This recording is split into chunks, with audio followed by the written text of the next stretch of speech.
Everyone, it's your girl Maddie here, aka Beavermont, and today I'm joined by Xander and Ryan of Cryptic Shift, who has a new album coming out, Overspace and Supertime, coming off of Metal Blade Records.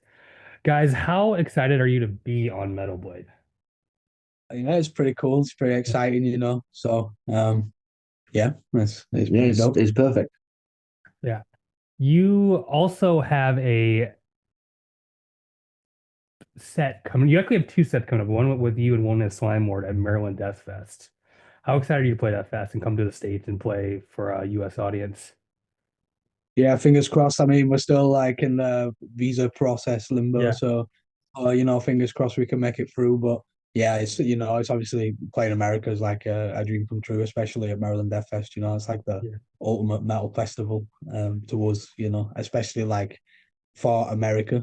Like Europe has like Wacken or like Brutal Assault, but America's always been about like Maryland Death Fest. So Yeah. that having the opportunity to play there is cool enough. Yeah, America's So going to be great um, when we finally play there because we've kind of ticked off like all of the UK, a lot of Europe, and then over the last couple of years we got to go to Asia and Australia, and like the looming big one to do is to hit America. So yeah, I can't wait. So it's your first time playing America. oh yeah, absolutely, Yeah. it will be. Yeah. Well, something that really kind of highlights your music is your interest in sci-fi. Why is science fiction such a big part of why is it such an interest to you and why is it such a big part of your music? I think just like growing up, especially around the time of like video games getting really good and like CGI movies getting really good. There's a Yeah. lot of really cool like like sci-fi video games and movies that were around when I was a kid. And it's same for Xander, especially like we always say like Star Wars is the biggest influence. And I think that's just obviously like we were like the target age for like the prequel movies. So Yeah. that was like a larger than life thing that's kind of stuck with us. So, as we get older, we don't, it's like, yeah, we don't watch Star Wars as much now, but we still watch sci-fi quite a lot, and like exploring like other like avenues of sci-fi, but definitely like started with like say video games and stuff like that. And like, Yeah, you it's know, it's it's just such like a foundational aspect of our lives. It kind of makes us all who we are. Our generation, like our parents, like would have seen Star Wars back in the day, and it was kind of like an ancient law that hear them talk about. Oh, Star Wars coming out, the Yeah. original trilogy. So when the prequels were coming out, it was like, oh, this is our time to experience, and it was awesome. So you And actually enjoy the prequels. I know the prequels get a lot of flack. yeah, of course. Like, this prequels are sick. They're my favorite. Like, I prefer them to the original trilogy, in all honesty. But I think that's maybe because I feel more nostalgic towards them. But Yeah. like as a set of movies, I think they're great. And like, the thing is, like, I understand all the hate towards it, but I don't give a fuck. Like, it's Yeah. cool. I enjoy it. So yeah, yeah. But if people want to hate it, that's like, yeah, cool. Like, I get it. Like, I get why. But whatever. Like, it's just a movie. Like. It's fucking the prequels are sick. Yeah. You said video games are a big interest. What are some of the video games that inspired the record?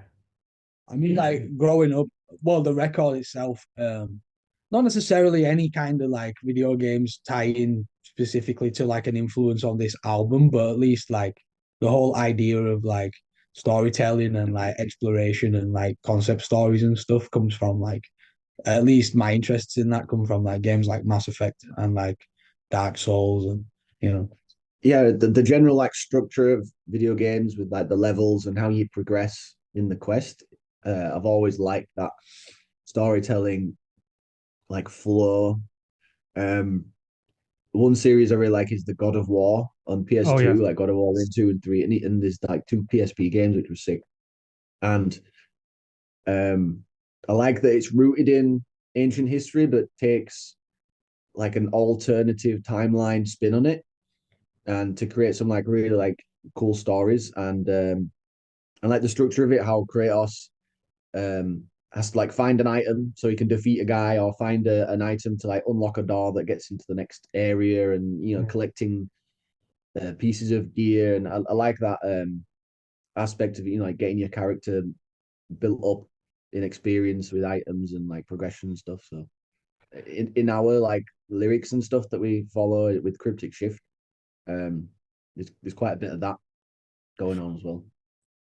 You mentioned the God of War series. I'm curious. You're saying the original PS2 series, but are you a fan of the newer ones as well?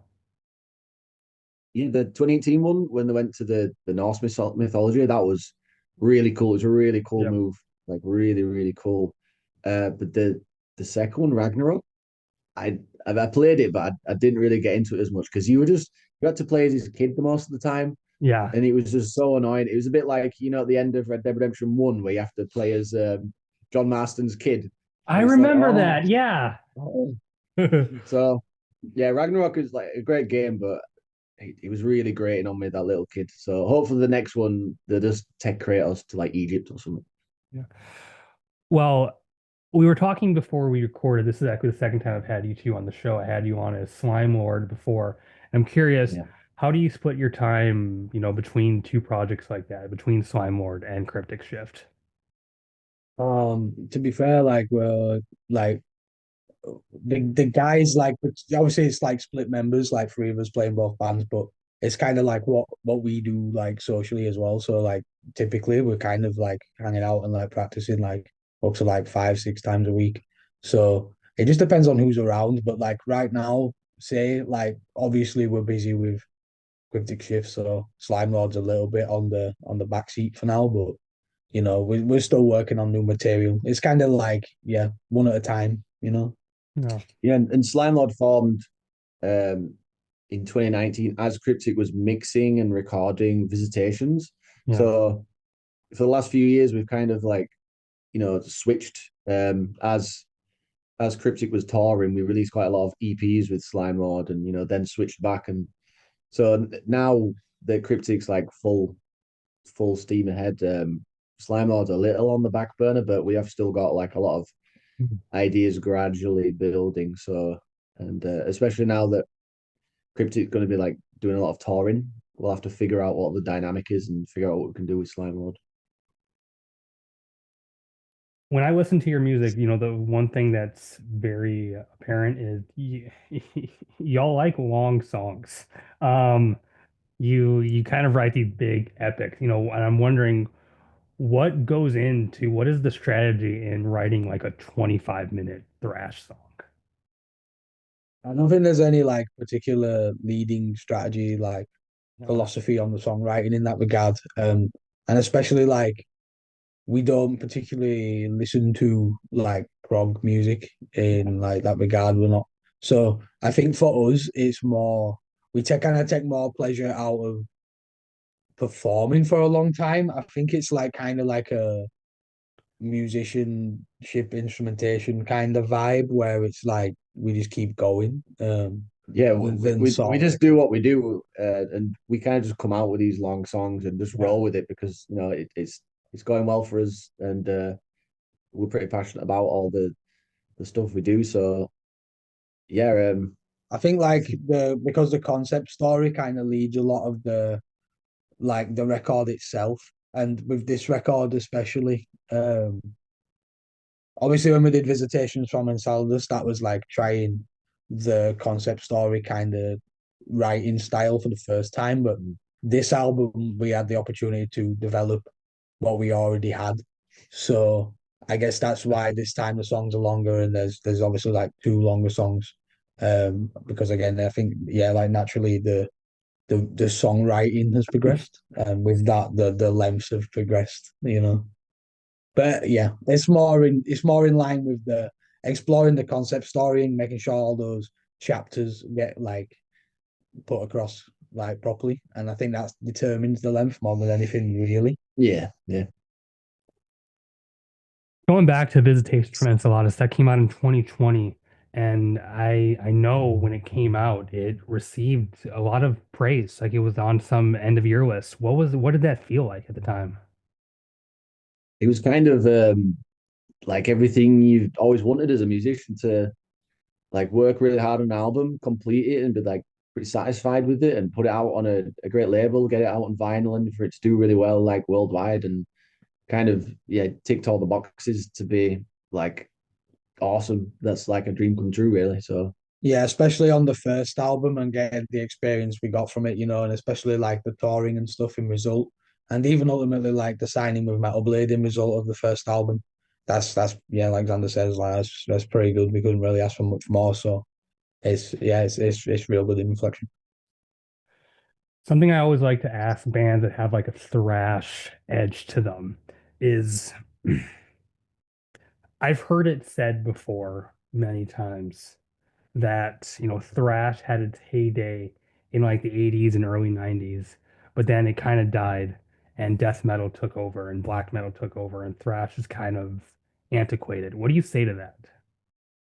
I think that's like is wrong because like Yeah. obviously, what's kind of funny is that like especially nowadays, um, the older like still remaining thrash bands that have come back, they're all like still pretty popular. They're just playing big clubs and stuff. But it's weird how with the death metal and like black metal scenes, a lot of the bands that come back end up, the underground seems to be way more of a thing for like the death metal and black metal styles. But for thrash metal, man, like like the thing is, yeah, it did kind of die, but But it came back. it came back in the late 2000s, with a lot of great bands, and the UK especially had some like really like killer bands like in the early 2010s that were like feeding off of that, like Bloodvera, Mutant, and Quake. Quake Quake is is sick. a fucking awesome band from Wakefield. But yeah, like at least in our experience, because when we first started the band around 10 years ago, in the UK at least there was pretty much like a pretty strong thrash scene. So Yeah. it's at least for us, it's never really felt like. Well, maybe it did go away, but not as much, or just as much as the other genres. Yeah, and like I think thrash has always felt pretty futuristic. A lot of the themes are always looking ahead to like apocalyptic futures, and singing about pretty cool stuff. So it's a pretty forward thinking genre, I think. And nowadays there's also like an abundance of new thrash bands. To be fair, like Schizophrenia and like Miscreants, they're like two of my favorites. Yeah. I think thrash, what thrash's advantage over maybe death or black metal is just the energy. You have that hardcore punk, influence very up and center. And I think maybe there's some people that miss that and it's coming back and I'm glad. I mean, obviously we lost Power Trip a long time ago, but that's probably the most prominent thrash band to come out of like the 2010s. For sure. Yeah. And I'm wondering, um, you also had, do you, when you describe your band, do you call yourself like, because there's kind of a technical edge, there's also some death metal to it. What exactly do you tell people your type of band is? I think it's in our minds, it's mostly thrash, but thrash Yeah. metal's a cool genre because it's got a lot of like avenues to explore. I mean, you can push it into like pretty like weird progressive territories. You can go like super tech, like Watchtower, whatever, but then you can push it into like some like pretty brutal death thrash stuff, like even like Ripping Corpse is like pretty much thrash. So I think it allows us to do a lot with the genre. You put out a single, Hexagonal Eyes, and I'm wondering why did you choose that as like the lead song to kind of promo the record? I just believe that like out of the songs on the record, it's probably like it's kind of like the most showmanship. There's a lot of flashy solos and like it's pretty intense throughout. So it felt right for that to be like the song to make a return on, especially like with it being 5 years since releasing music and stuff like that. So yeah, it just made sense to kind of get the engine going again with that song. Would have been like like probably like the most Yeah, yeah it comes straight in. It's pretty raging immediately. So and like yeah, it blasts straight in, but then there's like a pretty weirdo section, and then it hits death thrash for like a few minutes, and it's got a couple of like shorter cleans, and so I thought it was pretty exciting all the way through for a first single. All right, let's have a continuation from the last time I had you on the show. When you when we were talking video games last time, you mentioned you were excited about the new Star Wars Battlefront like remaster or not remaster, but kind of re-release. Were you Okay. satisfied with it? Uh, no, it was full of bugs and Yeah, glitches on it, that's so what I it thought. was Yeah. it was a pretty Right, weird there you go. experience. Just Yeah. go back to dig out your old PS2 and plug that back in. Yeah. Yeah, no, I never played it. I heard it was when I saw it on Steam, I saw that like yeah, no, it's they messed us up and I'll just go back to the original one. That's perfectly fine. Um what was it like working with Jack Hellwell and Greg Chandler on this record? Yeah, it was cool working with Jack. Like nothing necessarily out of the ordinary because we've recorded with Jack many times. So Yeah. it kind of just felt like normal. It wasn't too much. He's kind of cool because we get like a lot of freedom to just you know explore the production side of the album. Yeah, and Jack's always really excited when we go back to him because he's like, oh, like we're like advancing our like musicianship and like experience of this, and I think Jack as well is really excited to see like what weird stuff we're trying to get him to do, and it's always like a pretty wild experience with like all the stuff we come out as well as just hanging out with our mate for like 4 or 5 months straight. Yeah, and Greg Chandler, awesome. It was cool just to hang out with him at his studio and check out the mastering. You know, we're big fans of like esoteric and stuff, so it was cool just to have someone with like that legacy, especially as like a UK artist like involved with the record. It was good to have his touch. Yeah, and we hadn't been in touch with him before, so it was like a full introduction for Yeah. both of us, and we went down, hung out, and yeah, it was super cool. He enjoyed it. Yeah. Yeah. Yeah, and it's cool because Greg mainly because you talked about esoteric and also what has worked with like My Dying Bride has more of a Doom background, but clearly knew how to mix and master a thrash record, and that's cool. The versatility there. Hell yeah. Yeah, he's an experienced guy. He's got all the tools to do all that stuff. Hmm.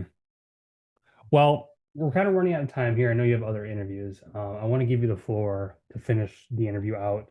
Just tell people, where they can find your merch, where they can find the record, if you're going on tour, where they can see you, all of that stuff. Go for it. Oh yeah, if you just go on www.metalbladerecords.com / cryptic shift, you'll be able to like find where you can pick up all the records depending on where you are in the world. And if you want to order any merchandise directly from the band, you want to go to www.crypticshift.com. You'll find everything we have available there.